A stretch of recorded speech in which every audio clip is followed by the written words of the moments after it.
विद्यार्थी मित्र हो, नमस्कार.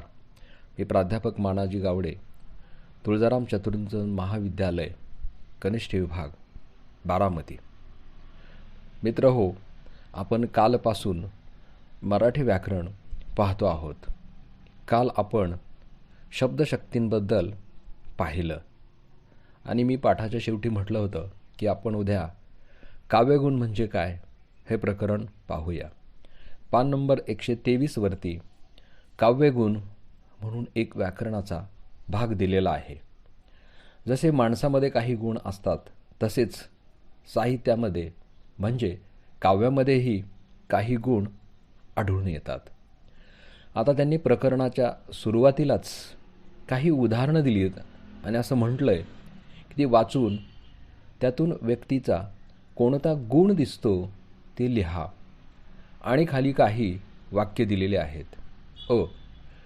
पराक्रमी व्यक्ती रणांगणावर येणाऱ्या मृत्यूला घाबरत नाहीत. रामरावांनी आपली सर्व मालमत्ता वृद्धाश्रमाला दान केली. पूर्वीच्या काळी अनेक विद्यार्थी श्रीमंत मनांच्या लोकांकडे वार लावून जेवत असत. संतांनी परोपकार हीच आपल्या जीवनाची इतिकर्तव्यता मांडली. पक्षाचे पिल्लू झाडावरून पडून गतप्राण झाल्याचे पाहून तो कळवळला. आणि प्रत्येक वाक्याच्या पुढे त्यांनी रिकाम्या चौकटी दिलेल्या आहेत. आपण त्या वाक्यातला आढळणारा गुण शोधायचा आहे आणि त्या चौकटीत लिहायचा आहे. आता पहिलं वाक्य बघा, पराक्रमी व्यक्ती रणांगणावर येणाऱ्या मृत्यूला घाबरत नाही. तर इथं व्यक्तीचा गुण कोणता आहे तर पराक्रम. रामरावांनी सर्व मालमत्ता दान केली. इथं त्यांच्या मनाचं औदार्य दिसून येतं म्हणून औदार्य हा गुण आहे. पूर्वीच्या काळी अनेक विद्यार्थी श्रीमंत लोकांच्याकडे वार लावून जेवत असत.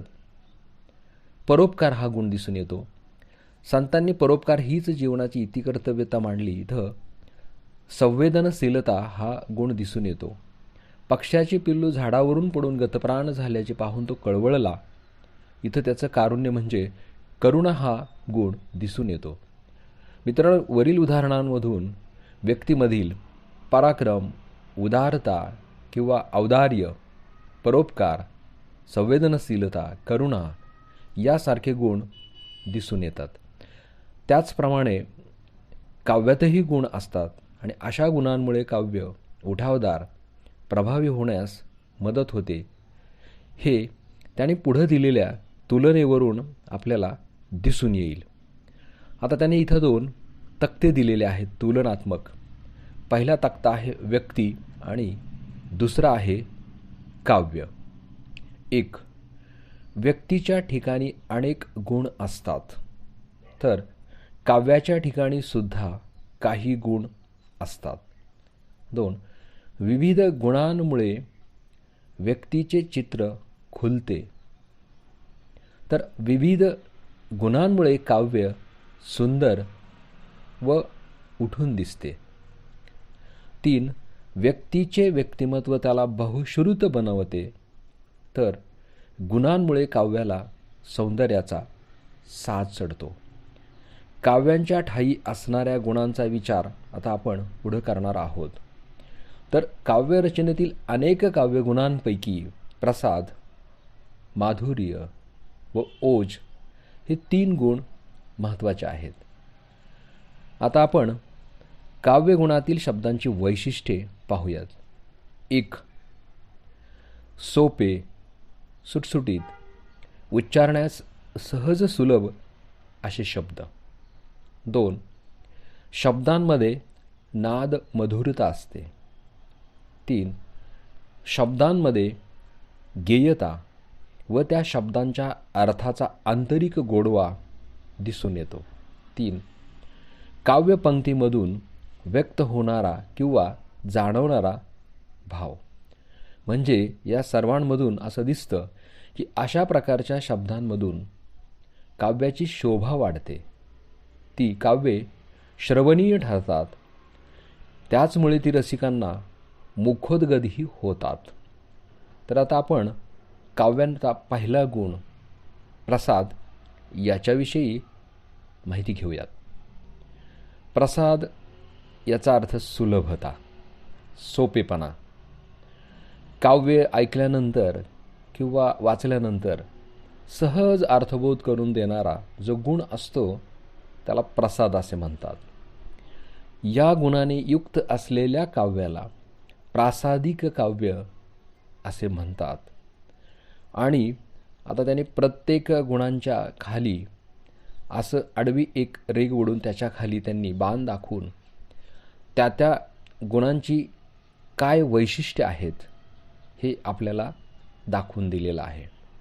त्याच पद्धतीनं त्यांनी पहिल्याच खाली बाण दाखवला, तिथं लिहिलेलं आहे की हा काव्यगुण सर्व रसांना पुष्टी देतो. बघा, इथं सर्व रस म्हटलेलं आहे. आता हे जे रस आहेत ते साहित्यातील नवरस आहेत. आणि ते कोणते आहेत आपण जरा त्यांची नावं घेऊयात. हे जे नवरस आहे, पहिला आहे शृंगार, दुसरा वीर, तिसरा करुण, चौथा हास्य, पाचवा रौद्र, सहावा भयानक, सातवा बीभत्स, आठवा अद्भुत आणि नववा रस आहे शांतरस. आणि इथं ह्या सर्वच्या सर्व रसांना प्रसाद गुण हा पुष्टी देतो. पुष्टी देतो म्हणजे मदत करतो, त्यांच्या परिपोष करण्यासाठी त्याचा फायदा होतो. दुसरं वैशिष्ट्य सांगितलंय की हा काव्यगुण उत्पन्न होण्यासाठी जे शब्द वापरलेले असतात ते नित्यपरिचयाचे आणि वाक्यरचना सरळ असावी लागते. तर तिसरं वैशिष्ट्य आहे अतिशय साधी, सोपी, सरळ अशी शब्दरचना असते.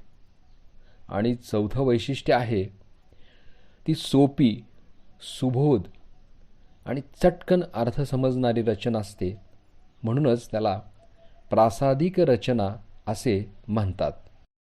आता मित्रांनो, आपण याची काही उदाहरणे पाहूयात. पहिलं उदाहरण आहे बालकवींच्या कवितेतलं हिरवे हिरवे गारगारीचे, हरित तृणांच्या मखमालीचे. तर दुसरं उदाहरण आहे पडवळा भोपळ्यांची आळी ठेविली भाजून. इंदिरा सांतांच्या कवितेतल्या या ओळी आहेत. याच्यावरून किती सरळ, साध्या, सोप्या, सुटसुटीत रचना आहेत. म्हणून इथं आपल्याला प्रसाद हा गुण दिसून येतोय. आता दुसरा गुण आहे माधुर्य. सर्वांना माहितीच आहे माधुर्य म्हणजे गोडवा. काव्यात सोप्या शब्दांप्रमाणेच कोमल मृदुवर्ण असलेले शब्द असतात. असे शब्द ऐकायला मधुर व सुखद वाटतात. अशा शब्दांचा वापर असलेल्या काव्यात माधुर्य हा गुण असतो. आता जसं आपण अगोदरच्या रसामध्ये पाहिलं तसंच याही रसाची वैशिष्ट्ये आपण पाहूयात. तर पहिलं वैशिष्ट्य आहे की मृदुवर्णांचा वापर केला जातो. दुसरं आहे अनुस्वार, ऱ्हस्व शब्द इत्यादीमुळे कर्णमधुरता येते. आणि तिसरं वैशिष्ट्य आहे रचनेतील गोडव्यामुळे मानवी मनाला प्रसन्नता प्राप्त होऊन आनंद मिळतो.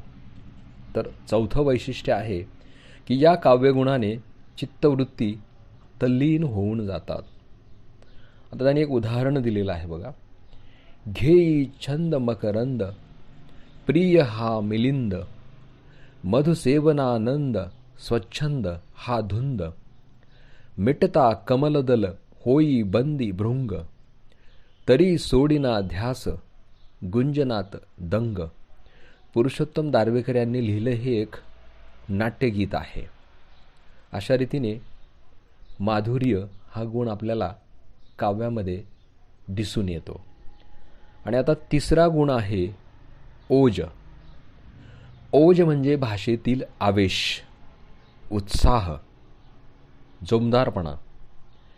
काव्यातील या गुणाने अंगात वीरश्री संचारते, जोश उत्पन्न होतो आणि उत्साह संचारल्यासारखे वाटते. तर या गुणाची लक्षणे किंवा वैशिष्ट्ये काय आहेत ते आपण समजावून घेऊया. ह्या काव्यगुणात अंतःकरणाला उद्दीपित करणारा गुणधर्म असतो. हा काव्यगुण जे आपण मघा नवरस पाहिले त्यातील वीर आणि रौद्र रसांना पुष्टीकारक आहे. म्हणजे आपल्या लक्षात आलं असेल की यातला वीररस आणि रौद्ररस यांना तो अत्यंत आवश्यक आहे. हा काव्यगुण निर्माण होण्यास जोडाक्षरे, कठोर वर्ण, दीर्घ सामासिक शब्दांचा वापर होतो. सर्व लक्षणांच्या वापराने भाषेत जोरकसपणा येतो, आवेश येतो आणि म्हणून त्याला ओजगुण असे म्हणतात. त्यांनी एक कुसुमाग्रजांच्या कवितेतील काही काव्यपंक्ती उदाहरणादाखल इथं दिलेल्या आहेत.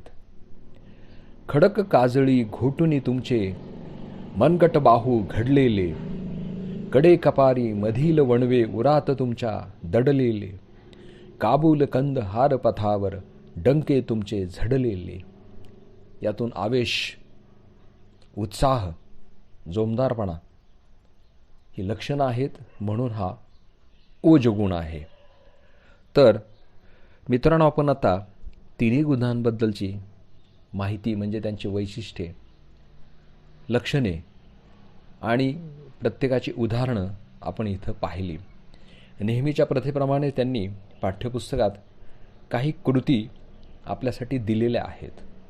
पान क्रमांक 125 वरती सुरुवातीपासूनच काही कृती त्यांनी दिलेल्या आहेत. तर पहिलीच कृती आहे की खालील तक्ता पूर्ण करा आणि त्यात उभे 3 रकाने दिलेले आहेत. काव्यगुण, अर्थ, वैशिष्ट्ये.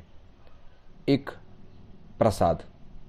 त्याचा अर्थ आहे प्रसाद म्हणजे सुलभता आणि वैशिष्ट्ये सुलभता, सोपेपणा.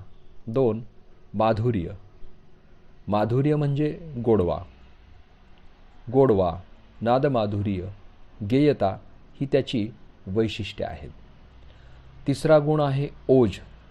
ओज म्हणजे भाषेतील आवेश आणि वैशिष्ट्ये आहेत उत्साह, जोमदारपणा, जोश. दुसरी कृती दिलेली आहे की खालील उदाहरणांमधील काव्यगुण ओळखा आणि साने गुरुजींची एक कविता दिलेली आहे. खरा तो एकची धर्म, जगाला प्रेम अर्पावे. सरळ, साधी, सोपी म्हणून ही प्रसाद गुणांची रचना आहे. दुसरं उदाहरण आहे लाल पोपटी कवळी पाने, लवणवणारी जिथे तिथे, हिरवे पिवळे रंग त्यामध्ये, केशर सांढे कुठे कुठे. अतिशय गोडवा आहे, म्हणून इथं माधुर्य हा गुण आहे. तर 3रं उदाहरण आहे आता उठवू सारे रान, आता पेटवू सारे रान, शेतकऱ्यांच्या राज्यासाठी लावू पणाला प्राण. आवेश आहे, उत्साह आहे, जोम आहे, म्हणून इथं काव्याचा ओज हा गुण आहे. 3रं कृतीसाठी त्यांनी दिलेलं आहे की चौकटीत काव्यगुण लिहा आणि त्यांनी उभे 3 तक्ते दिलेले आहेत आणि वरती चौकटी दिलेल्या आहेत, त्यामध्ये आपल्याला उत्तरं लिहायचीत. सुबोध काव्यरचना. कोणता गुण आहे तर प्रसाद. रचनेतील गोडवा असतो, माधुर्य गुण आहे. स्फूर्तिदायक काव्यरचना. स्फूर्ती म्हणूनच इथं ओज हे उत्तर आहे. तर अशा पद्धतीने विद्यार्थी मित्रांनो, आज आपण काव्यगुण या प्रकरणामध्ये प्रसाद, माधुर्य, ओज या 3 गुणांमधील फरक, वेगळेपणा, त्यांची लक्षणं, गुणधर्म, वैशिष्ट्ये आणि उदाहरणे पाहिली आणि तसेच आपण त्यावर आधारित काही कृतीही सोडवल्या. तर आज आपण इथंच थांबूया. धन्यवाद.